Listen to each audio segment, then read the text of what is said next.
What is up, YouTube? It is Doc here, Docky Style Gaming, and I am back at it again with another GodFall video for you all today.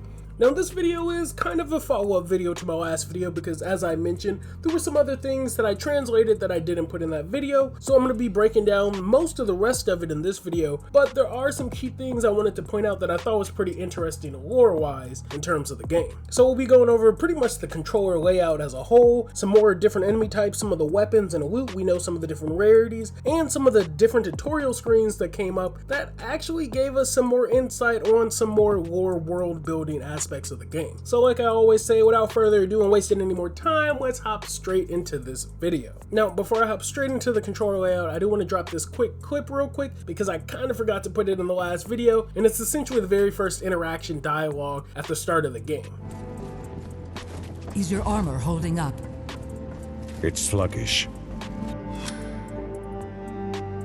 Now, it's not life-changing dialogue or anything like that, but I did want to at least drop it in this video. And speaking of videos, I will be dropping links to all of the different GodFall streams from all of the Japanese content creators that got to play it. So if you want to check out any of those streams, sadly no captions for any of them in English. They're all in Japanese, but the first two that I'll be posting in the description are just pure gameplay, and then the other ones are pretty much commentary and them playing other games on the PS5 along with GodFall as well. So if you want to check out any of those streams, I have a few of them down in the description for y'all to check out. But now that we got that out of the way, let's hop into the controller layout, because essentially the footage that we got was from the very first mission, or the tutorial mission, at least the first half. So we got a look at just about what every button does in the game. So our movement is pretty self-explanatory. That will be your analogs to move and look around, but your light attacks is going to be your R1 and your heavy attacks are going to be your R2. Now it's kind of interesting that all of your attacks are going to be trigger based instead of an X or circle. Generally that's what I think of when it comes to melee and fighting games, so it'll be interesting to see a purely melee focused game just having trigger fighting, but I'm assuming it has something to do with the PlayStation 5's DualSense controller and the haptic feedback and all that with the controller, so I'm sure that's why they implemented the attack buttons on the triggers,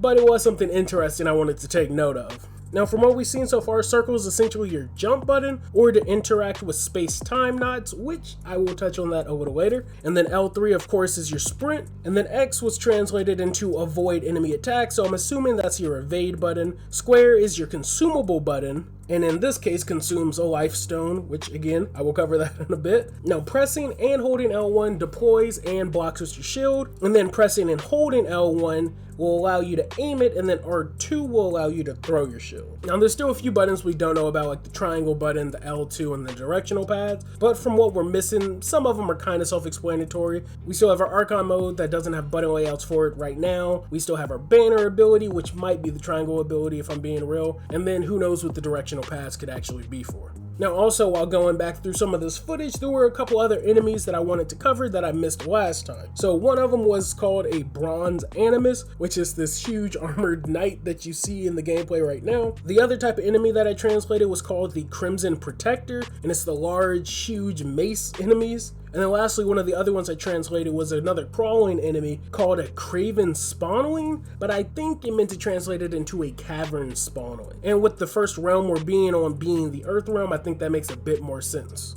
Now moving on to some of the tutorial screens that popped up through the gameplay, the first of which was called the Space-Time Knots. Now these Space-Time Knots are essentially these little floating orbs that you see in the sky that you can teleport to. Now in the description of it says, aim at the blue Space-Time Knots during activation and then press and hold circle to teleport to the space-time. Now personally, I think the space-time knot may be used for more than just traversal, but as of right now it looks like it's just from getting from point A to point B. But dealing with space and time and being able to teleport to it, I feel like there's something we're missing there, or something more that the space-time knots might eventually do in the game. Now the next screen we got to see was talking about life zones, which is one of the consumables that you have as well, and it pretty much ties to your HP, of course. So the tutorial screen said restore your HP with square, and then obtaining green HP orbs will replenish lifestone recovery charge, and then you can find green HP orbs from defeating enemy and pretty much non-destructible objects in the game. And in my previous video, I showed that in the consumable tab, the lifestone was one of the consumable options, so potentially you might be able to switch that out, but as of right now, we don't know. They gave us a tutorial for it, but potentially, I would think it's safe to say that you'll be able to switch out consumables. Now, the next tutorial screen was pretty much a combat one talking about red power attacks. And the description pretty much state that red power attacks can either be parried or blocked, and if hit, you will be knocked down, and then it says, let's avoid it with an exclamation point. So if you've been paying attention to some of the game mechanics, and especially the melee mechanics, you can see there's a bunch of different indicators on screen for certain attacks, and clearly for the red power attacks, those are attacks you essentially have to dodge, because there's no parrying and there's no blocking. You will be hit, and apparently they can take a pretty decent chunk of life. And like the tutorial screen says, you might want to avoid it. Now, the last tutorial screen that we got to see in some of this gameplay was called the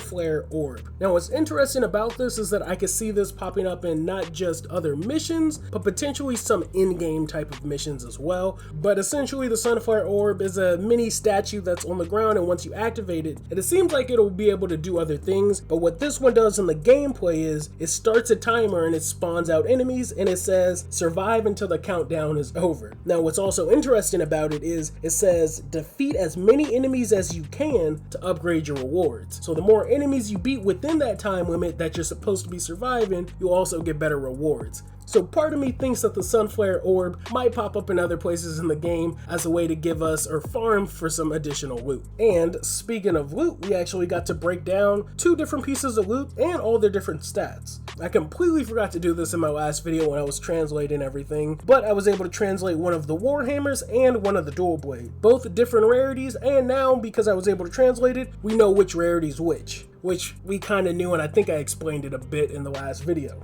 But green is essentially your uncommons, and then white is your commons as of right now. Now, the Warhammer that was picked up was called an Earth Hammer. It had 13 ground DPS. It was considered a primary, and then it also had a stat that said probability of poisoning plus 8%. Then it also had 3 substats at the bottom. One of them was plus 188 damage. The next one was 0% brave or courage. It was translated into both of them. And then the last one was 0% power. And then the next weapon that we were able to translate was one of the dual blades, and it was the common weapon, and that weapon was called the Conviction. That one had 10% physical DPS, 0% damage, 0% brave or courage, and then 0% power. Now, when it says 0% damage, I assume that means 0% damage on top of the already existing DPS that the weapon has. But that's pretty much all I got for this follow-up video. There's of course more GodFall information that came out. Just got another interview from Gamebyte talking about some of the fetch quests, which I thought was pretty interesting. They said that there wasn't going to be any fetch quest in the game. All side missions are going to be strictly combat focused. But again, there's some other stuff I'll get into from that article that I'll cover in a later video. This was just kind of a follow-up to my last video because there was some other things I still didn't translate, or that I did translate but I didn't put in that video. So hopefully you all enjoyed this one, and before I go, I do want to say thank you all for subscribing and liking my last video. Even though the views don't look like it shows, trust me, it does. The amount of subscribers that I gain from it, and even the type of people that have communicated with me from it, whether it be Counterplay's own community managers, GodFall's official Twitter liking my posts, just the video's getting around to a bigger audience than normal because of the likes. So again, like I said in my last video, it's much appreciated, and thank you all for sticking with the channel. I have so much more GodFall content to come, and other video games as well, but GodFall in particular right now because that's the big focus. So again, thank you all for killing it with those likes in that last video, because y'all don't understand like the amount of reach that video had went around to, from Reddit, like I said, to Twitter, different community managers, official GodFall's Twitters liking it. It was crazy. So thank you again for liking it, and hell, if y'all feel so kind to like this video, it would be much appreciated as well. So that's all I got for this one though, guys. Again, thank you so much. I will catch you all on the next one. The links to all my social media accounts are in the video description, along with streams to the GodFall gameplay from some of the Japanese content creators. I will catch you all later. Thanks for the love. Thanks for the subs. Peace.